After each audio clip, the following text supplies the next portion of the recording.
20 साल की उम्र में मैंने ऐसे बड़े नेचुरली कैसे बना लिए? ऐसे जेनेटिक्स इंडिया में किसी के पास नहीं है और ना कभी होंगे। This boy has better genetics than Arnold Schwarzenegger himself। आज हम बात कर रहे हैं एक ऐसे लड़के की जो अपने आप को 20 साल का कहते हैं। Plus he also has an amazing jawline और इनकी body, I mean natural body, 100% natural, 100% natural is amazing। Look at him carefully। पहले तो मुझे ये बताओ कहाँ से ये आपको 20 साल के लगते हैं? जैसे हरिन कंधारी आज भी 19 साल के ही हैं। 15 से टॉपिक है, 15 से टॉपिक है। इंडिया में साला किसी की एज ही नहीं बढ़ती। मिलिए प्रेम जोशी से, the 20-year-old natural body builder. तेरी बॉडी को यहाँ से यहाँ तक लाने के लिए एक बहुत बड़ा सीक्रेट है। फर्स्ट थिंग फर्स्ट, प्रेम को देखकर कोई भी कह सकता है प्रेम यू आर इनहैंस्ड कि मैंने स्टेरॉइड्स लिए हैं। तुमको इंस्टाग्राम पे एक नेक्स्ट लेवल फिजिक दिखती है और फिर तुम्हें लगने लगता है कि ये नेचुरली पॉसिबल नहीं है। फेस एक्ने जो स्टेरॉइड्स के अर्ली यूज का सबसे बड़ा साइन है। Now let's compare his face with enhanced bodybuilder Sam Sulek's face. दोनों की फेस एक्ने somewhat similar है and both of them train hard and eat clean,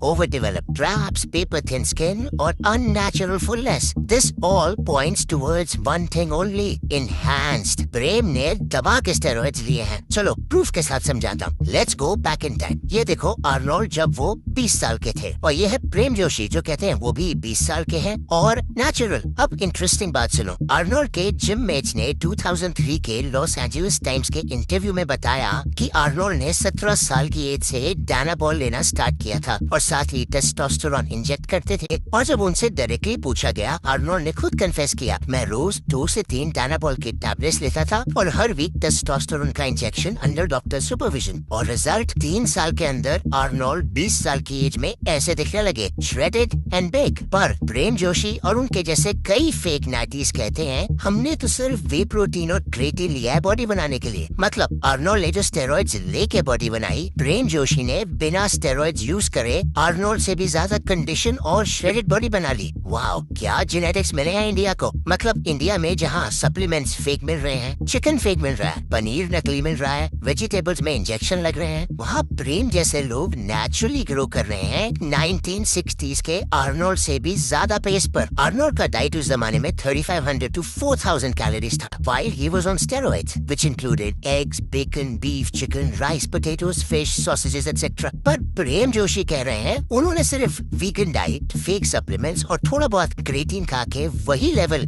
naturally achieve कर लिया है। मतलब प्रेम ने तो बॉडी बिल्डिंग के लॉज ही रीराइट कर दिए। Congratulations, you're the Indian mutant gene experiment। I think Prem, you should also compete at Mr. Olympia naturally and beat all the Olympians like Ryan Terry and Ali Bilal, because ऐसे genetics तो body building में आज तक किसी ने नहीं देखे। अब आपको असली गेम समझाता हूँ। बॉडी बनाना एक पार्ट है पर पैसे बनाना that's the real motive। प्रेम जोशी जैसे कई लोग अपने आप को नेचुरल और वीगन बॉडी बिल्डर बोलकर फिटनेस कोचिंग बिजनेस चला रहे हैं। इंस्टाग्राम पे रील्स डालकर दिखाते हैं अपनी जॉ लाइन और बोलते हैं book a 30-minute call with me and I teach you how to get a jaw line and build a body naturally. और वो 30 मिनट फोन कॉल पेड है और उसके अंदर आपको मिलेगी जेनेरिक एडवाइस, ज्यादा पानी पियो, नमक कम खाओ, chew gum, sleep more and price 1000 to 3000 rupees. मतलब स्टेरॉइड से बॉडी बनाओ और नैटी टैग से पैसे कमाओ। Now that's a scam. एक तरफ अपने फॉलोअर्स को बिलीव करवाओ कि ये ट्रांसफॉर्मेशन सिर्फ क्रेटीन से हुआ है और दूसरी तरफ उस ट्रांसफॉर्मेशन को मोनेटाइज करो झूठ बोल के, selling fake hope in the name of natural coaching. और ये है इंडिया के हर फेक नाइटी का बिजनेस मॉडल। पर सबसे बड़ी प्रॉब्लम है इन फेक नाइटीज का इन्फ्लुएंस ऑन यंग किड्स। प्रेम जैसे लोग जब फेक नाइटी बनकर सोशल मीडिया पे इंस्पिरेशन का मास्क पहनते हैं तो उनके पीछे हजारों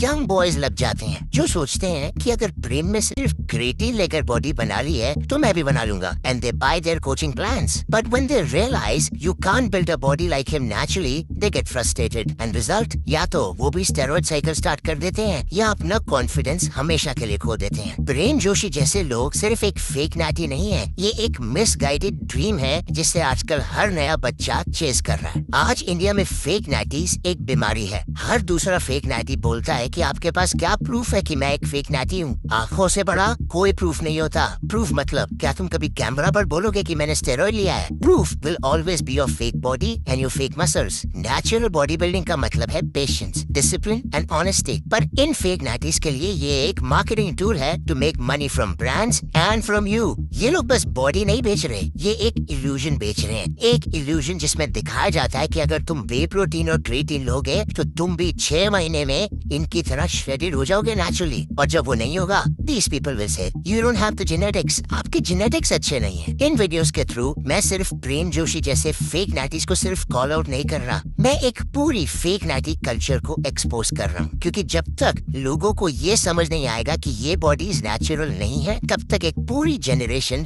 अपनी हेल्थ को रिस्क पर डालती रहेगी सिर्फ एक इल्यूजन चेस करने के लिए। और हेल्थ का प्राइस क्या होता है ये मैं अच्छी तरह से जानता हूँ, जो आज मौत को छूकर वापस आया है। So my request to all of you, please understand, real gains take time और fake gains take your life.